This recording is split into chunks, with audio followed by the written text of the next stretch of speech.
Have you ever really stopped to think about what it takes for a grapevine to make that perfect bunch of grapes? It's not just a few months of work, you know? It is an incredible year-long journey of survival, growth, and total transformation.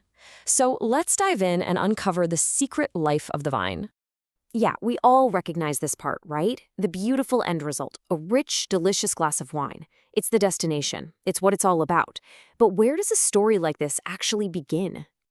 Believe it or not, it starts right here, with what looks like, well, a lifeless stick in the middle of winter. This is the grapevine when it's dormant. It's just resting, waiting, and holding on to all of the potential for the entire year to come. Okay, so before we follow the vine through the seasons, let's get to know the star of our show. Understanding its basic parts is really the key to appreciating the whole journey. The grape itself is just this perfectly designed little vessel, and it's so much more than a ball of juice. Every single part of it, from the skin to the pulp to the pips inside, has a critical and very distinct role to play in the wine you end up drinking. So let's break it down. The pulp, that's what gives us the sweet and acidic juice, kind of the foundation of the wine.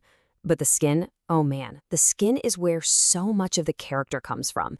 It's got all the color, those signature aromas, and the tannins that give a red wine its texture. And the pips, the seeds, they've got even more tannins, a different kind that adds this structural backbone that's so important if a wine is going to age well. And get this, the entire future of the harvest is packed into these tiny little buds. The main dormant bud, that's the A-team. It's got the primary shoot for next year. But the vine is smart. It has a backup system, the early bud, which can actually sprout in the same year. It's like a little insurance policy, just in case something goes wrong. Now, to track this whole year-long journey, scientists use something called phenology. It sounds fancy, but it's really just a way of describing the vine's different life stages, from that sleeping bud all the way to a ripe grape, and how things like the climate affect it all. And that journey really kicks off in the spring. As the world starts to thaw out, the vine begins one of the most dramatic and honestly vulnerable parts of its entire cycle, the Great Awakening. But here's the thing, before it can wake up, it needs a really good rest. The vine actually has to collect a certain number of chilling hours. That's time spent in temperatures below 7 degrees Celsius. This deep winter sleep is absolutely essential for it to get a healthy, uniform start to the season. So what's the alarm clock? It's this number. Once the soil temperature consistently gets up to around 9 degrees Celsius, the vine gets the signal. The sap starts to flow up from the roots, and the cycle officially and finally begins. The first sign you'll actually see is the dormant buds starting to swell up. They're covered in this protective kind of cottony fuzz. It basically acts like a tiny winter coat, shielding all the delicate stuff inside from any late cold snaps. And then you see this. The green tip. This is the moment that first little bit of leaf tissue breaks through. It's the very first flash of green you'll see in the vineyard, and it's a super risky time. A late spring frost right now could wipe out the crop. But for the grapes that make it through that struggle, it can lead to a wine with incredible concentration and intensity. So as those first tiny leaves start to unfurl, something amazing is revealed. Tucked away inside are these little embryonic flower clusters. These things are no bigger than a pinhead, but they hold the entire potential for that year's grape harvest. It's all right there.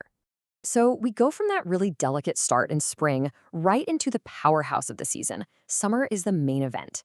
It's a time of just explosive growth and transformation, where the fruit is born and starts its journey to getting ripe. Those tiny clusters we just saw, they burst open into thousands of these delicate little flowers. This stage is called flowering or bloom, and it is a total make or break moment. How successful this stage is will directly determine how many grapes the vine can even produce. And right now, the weather is everything. The vine absolutely needs dry, calm conditions for pollination to happen, and the perfect temperature is hovering right around 25 degrees Celsius. Too much rain, it'll just wash all the pollen away. A cold snap, it can stop development in its tracks, which can massively reduce the final harvest. This whole process happens unbelievably fast. The flower caps fall away, and assuming pollination was a success, a tiny green berry forms right in its place. This is what we call fruit set. From this point on, the berries just start to swell up, and they quickly get to be about the size of a peppercorn. After that period of growth, we get to what is, hands down, the single most beautiful moment in the entire vineyard calendar, Vericin. Vericin signals this huge shift in the vine's priorities. Up until this point, All of its energy has been focused on growth, on making the berries bigger.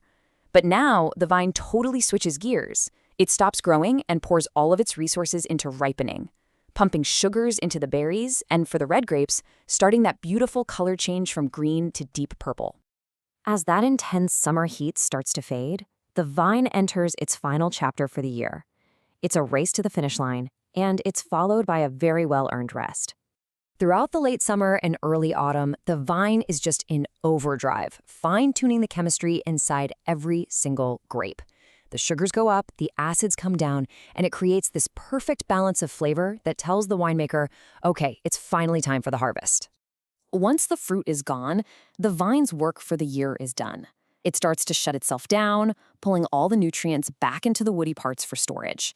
The leaves put on one last spectacular show of gold and red before they fall, and the vine gets ready to go back into its deep winter sleep.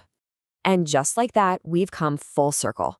From that tiny, dormant bud on the left, through all the challenges of spring and the incredible energy of summer, to the rich, ripe fruit on the right. It's just a complete and pretty extraordinary journey of transformation. You know, every single glass of wine is basically a liquid diary of this one-year cycle. It captures the essence of a specific spring, a very particular summer, and a unique autumn. It tells the story of that year's sunshine, its rain, and all the challenges the vine had to overcome. So the question really is, what story is your next glass going to tell?